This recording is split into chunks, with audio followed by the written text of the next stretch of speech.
Have you heard that you can only deliver pro mixes that translate if you have a well-treated studio with high-end monitors and the latest in room correction software? Yeah, that's horse crap.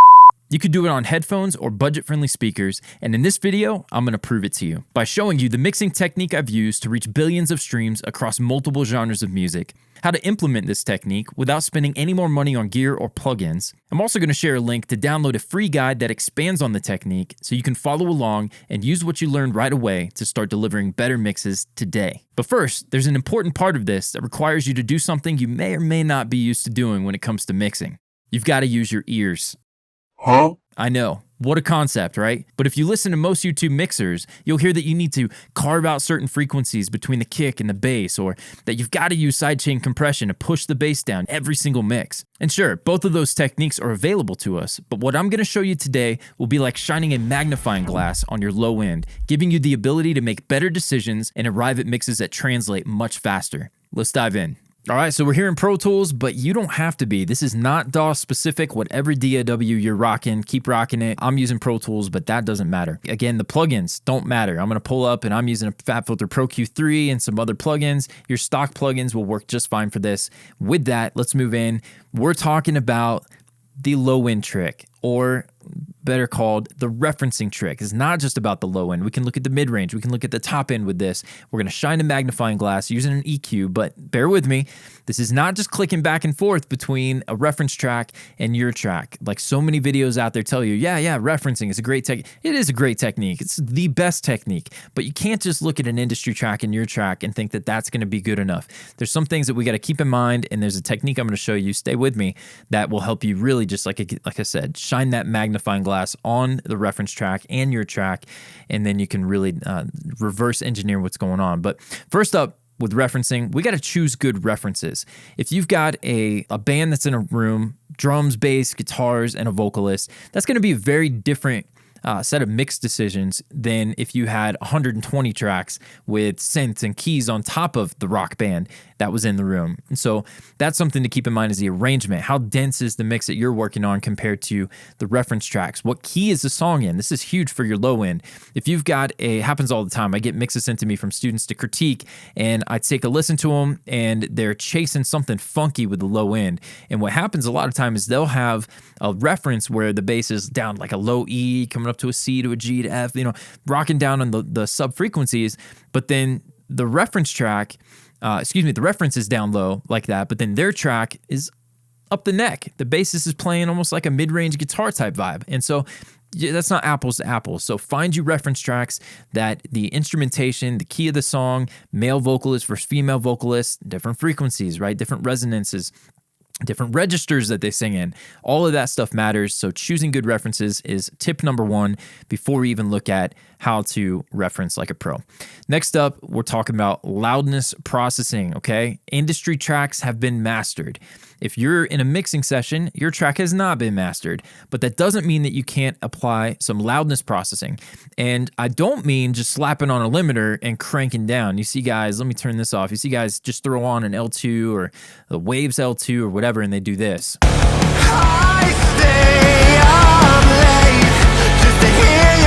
That sounds like garbage, okay? So just cranking on a limiter, that's not what we're going for here. Now, I'm not going to spend too much time on it. I do want to show you kind of the speed version here, but I have a couple videos where I talk about getting a loud and punchy mix without losing transients, getting fat, getting a lower LUFS, that kind of stuff. I'll link them in the description and then put a card up for you, but I'm going to breeze through it. First up, my mix session, I've got VMR. One of my secret weapons is to crank into virtual mix bus. Try it for yourself.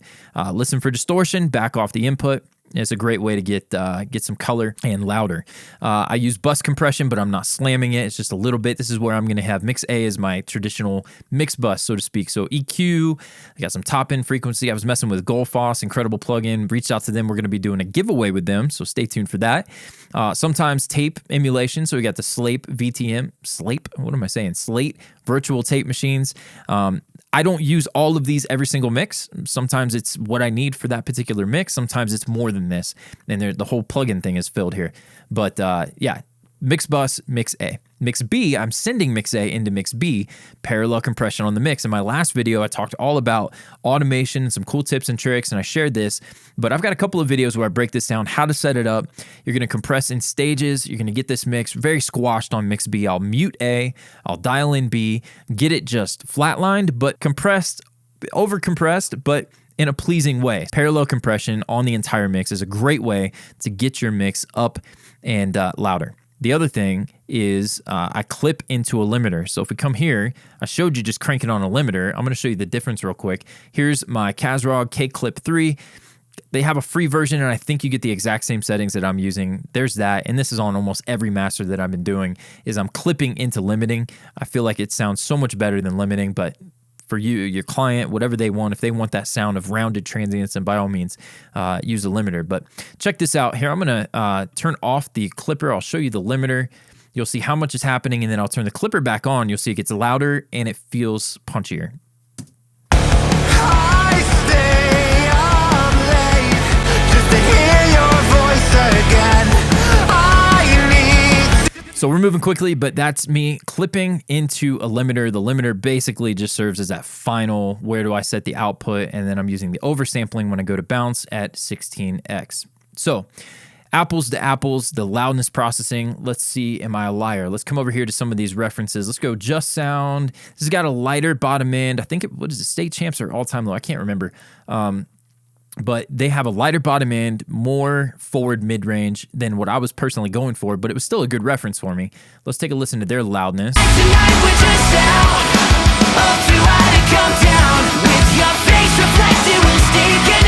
-6, we'll call it, and then if we click over to mine.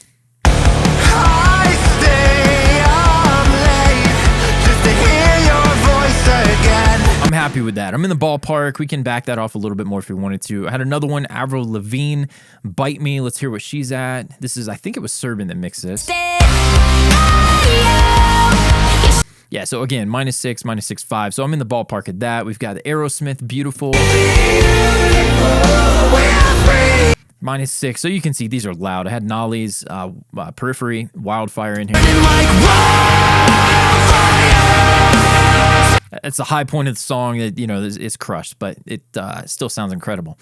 So those are the references that I have. These are not necessarily the ones I was using. I pulled these in for the tutorial. I was mostly using Just Sound, but then keeping in mind things that I wanted different than that mix. So good references, pulling those in, making sure you have them level matched is huge. And then loudness processing. Next up, now it's time to shine the magnifying glass. So we're going to come back here, Just Sound.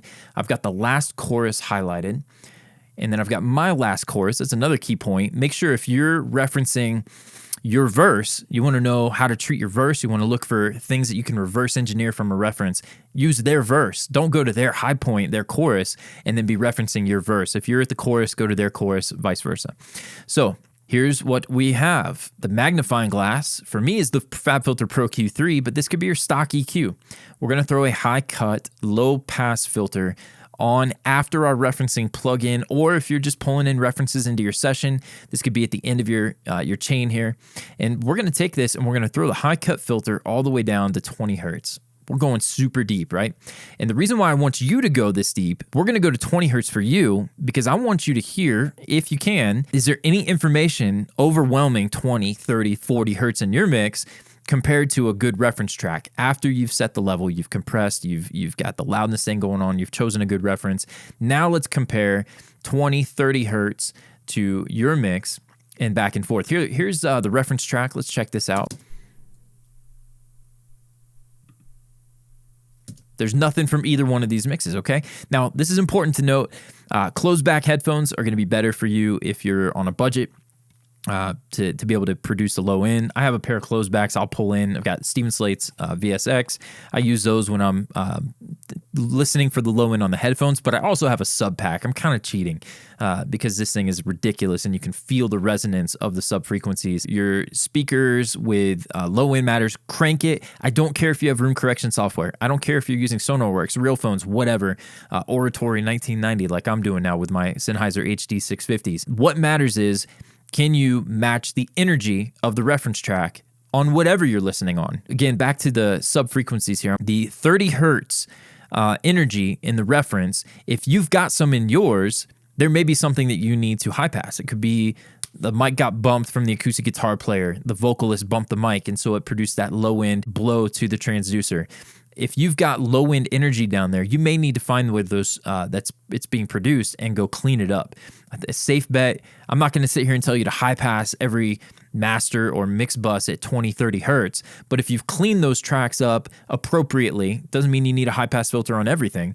But if you've heard that energy or you've cleaned up that energy, you should have no issues when it comes to the final master. So that's something to keep an eye on, is clicking back and forth 20, 30, 40 hertz and just listen for low end pulses or anything that is blasting. Those can cause overs on your 2-bus and cause problems. So we're going to open this up a little bit and let's see when we start to get energy. And I tell you what, really a better track. Let's go to the Aerosmith Beautiful for the low end, and let's open this up until we feel frequencies. So 30 hertz, I'm getting some resonance from the bass, a little bit of pulsing from the kick. Let's keep going.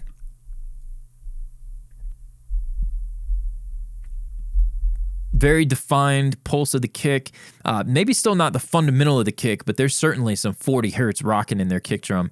Some sustain, it's lighter, but a little bit of sustain from the low end in the bass. Let's click over and check out mine.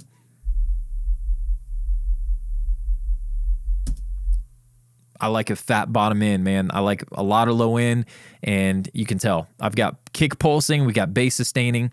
Let's keep going. Let's go back to the reference track. Different reference as well. I like the Aerosmith low end better, so I figured we'd pull that and listen to it.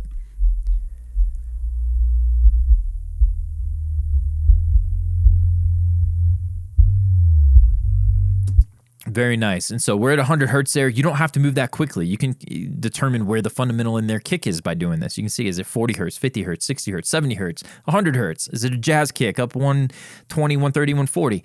You're going to be able to identify that just by having this high cut filter on, low pass filter that shines that magnifying glass down on the low end. Now, what can we learn from what we just heard? Let's click over. Let's listen one more time. Tell me what you hear about the kick. Tell me in the comments, is that a fat, long, sustaining kick, or is that a tight, punchy kick? Tell me from what you're hearing on your system. I'll give you 5 seconds, 4 seconds, 3 seconds. That's a tight, punchy kick, right? So if you hear that and you click over back to your mix, and yours is doom, doom, and it's got sustain happening before the next kick comes in, we got to fix that, right? Reverse engineer it. And so now we're going to come up here to our kick and we're going to recognize. So for me, I've sample replaced in this particular song. It was a creative decision. We created a custom sample for the band at the beginning part of the record and then used that throughout the rest of the album. But you can come in here to trigger, go to the curves, and you can take the sustain and release for any of your samples. And if they're rumbling or sustaining too much, you just tighten those up. You can choke them. Here I've got 0.03 seconds and 0.06 seconds. I've choked the crap out of these, and that's what's giving me that tight sound. And so that's one way that you can use this magnifying glass to shine that light on the kick pulsing. How much energy is your kick drum giving you? What frequency is it resonating at? If you go to your mix and it's just blasting with low end, you probably can assume that you're not hearing it accurately compared to the reference track. And so now you know I got to dial back my low end in my kick drum. Same for the bass. If you feel the bass is sustaining super deep on the reference track and then yours is really thin, the opposite may be true. You may need to boost low end in that bass, but shining that magnifying glass is going to help you to do that. I have a workshop. I'm going to do a shameless plug here. It's called the Critical Listening Workshop, and it's where I take you through a whole bunch of mixes, and we do this. We go and we fill out a questionnaire. I'll put a link in the description. You can get the PDF that I created for that course for free. Got a free download for you. I also have the guide to referencing, the ultimate guide to referencing, where I'm going to walk you through all of this and more. And there's a probably more concise video that I'll point you to for that. But I really wanted to share this again and try to sum up the technique, give you all the details so you don't just hear, pull a reference in and click back and forth. But I'll put those links in the description, free guides for you to check out and make better mixes today. But where were we? We were talking about the kick. We talked about the bass a little bit. Let's say that you've got this on, you got to put it like 150 hertz or so, and you notice that your kick was sustaining too much. You go fix that. Maybe you gate it, maybe you use trigger, whatever.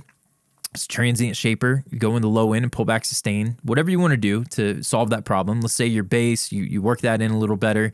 Maybe the notes aren't as consistent in your mix compared to the reference. So, you got to compress your bass more.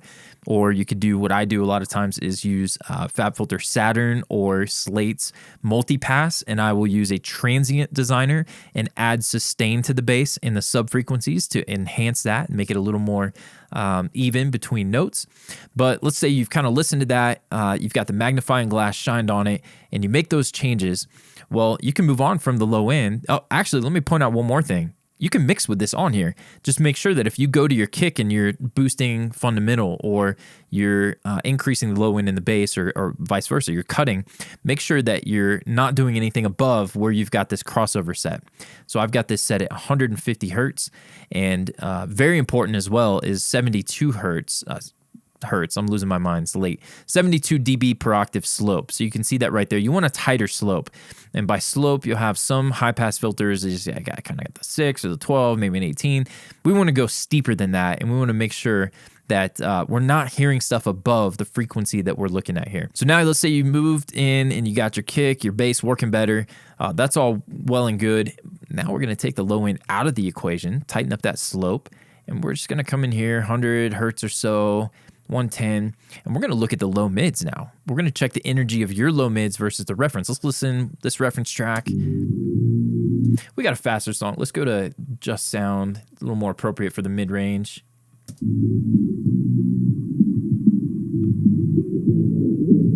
Something I noticed when I first started doing this technique is vocals. I noticed that pop mixes, the vocal fundamental, the low end in the vocal wasn't even coming in until 200 and 300 hertz. Like, so many mixes, they high pass the crap out of the vocal. Dense mixes, you're trying to make everything fit, just carving out space or whatever.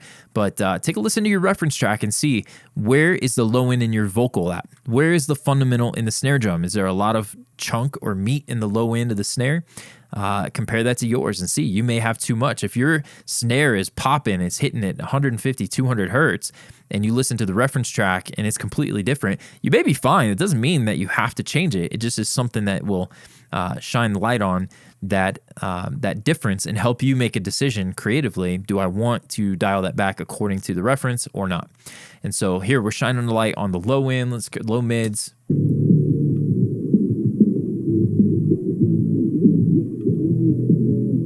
Mine's more of a driving track. Theirs is more kick and bass is tight, but it's lots of separation between them. So that's something to take note of. Maybe that's not the best reference track for this part. And then we could just open it up and let's listen. What's going on?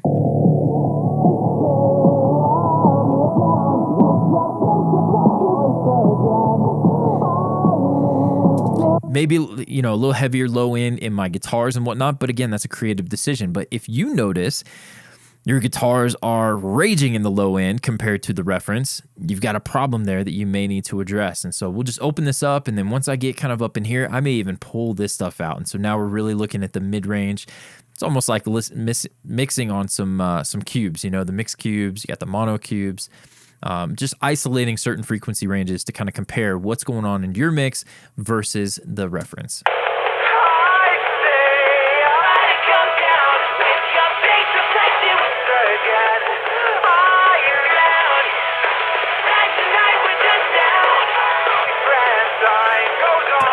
Something I'm noticing there in my mix is here around the 1K range, the sweet spot of most vocalists, male vocalists especially, maybe a little higher up for the female vocalist. Depends on the key and the register and all that. But my 1K, I could probably use some more compression on my vocalist. He's kind of in and out a little bit in this range.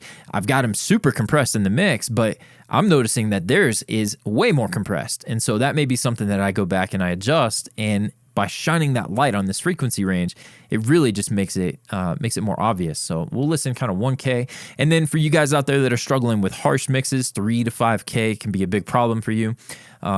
This is where this technique is going to shine as well, because you can kind of listen to that range, maybe turn it down a little bit.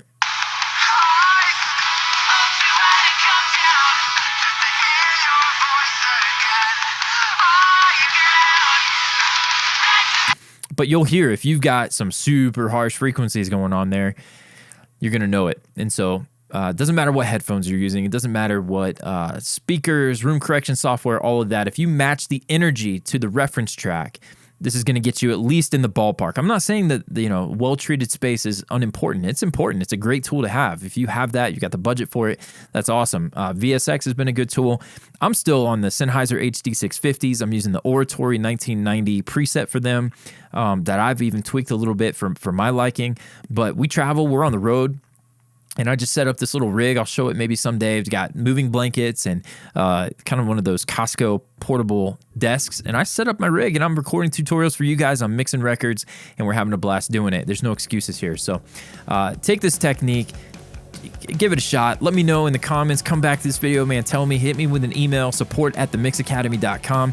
Let me know how you get it on. If you want to download those free guides, I'll put them a link in the description. We've got the Fix It in the Mix guide for those of you dealing with poor tracks, average recordings, need something to help you step it up and make them a little better quality in the mix.